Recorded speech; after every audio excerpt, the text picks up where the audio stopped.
there have been more people lifted out of poverty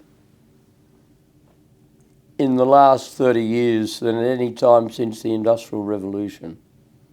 And that's been largely due to freer markets, expanded world trade.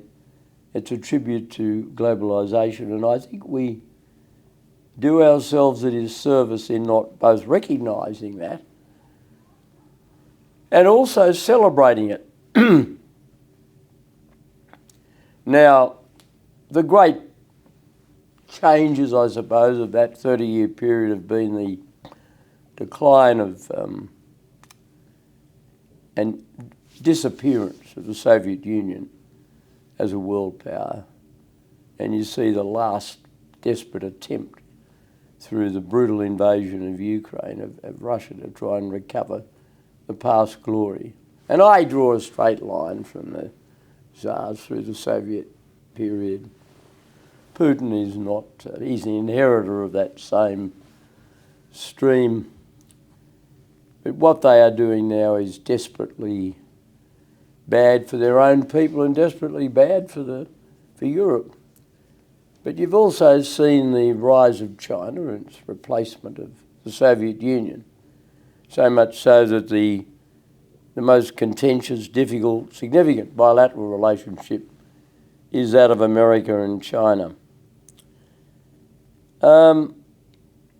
How that will emerge, a lot depends on China's behaviour. I've just spent an hour talking to the Chinese ambassador about these very issues, and the Chinese are reluctant to accept that all the change that's happened has largely been at their behest. I mean, I can remember a time when we had 2 days in a row, we had a joint sitting of our two houses of parliament on the first day. Yes. Yeah. We were both there. It was addressed by George W. Bush, who brought his wonderfully direct, democratic speaking style to the House.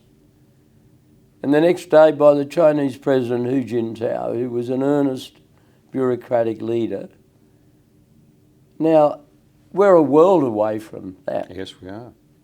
And that was in 2003, which is a little over 20 years ago.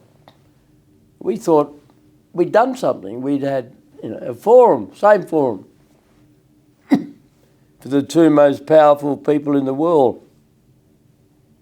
Now, what does that mean? It means that our system hasn't changed. Neither has theirs. A big change has been the unwillingness of the present Chinese leadership to continue the we'll get on with you even though we have a different system of government attitude of Jiang Zemin and Hu Jintao. That's pretty significant. I think that relationship remains critical. And China under Jiang Zemin, Hu Jintao, Xi Jinping is a good reminder that the personality of world leaders does matter a great deal, because the three of them were all ardent communists. They'd all locked people up. And they'd all persecuted and discriminated against people.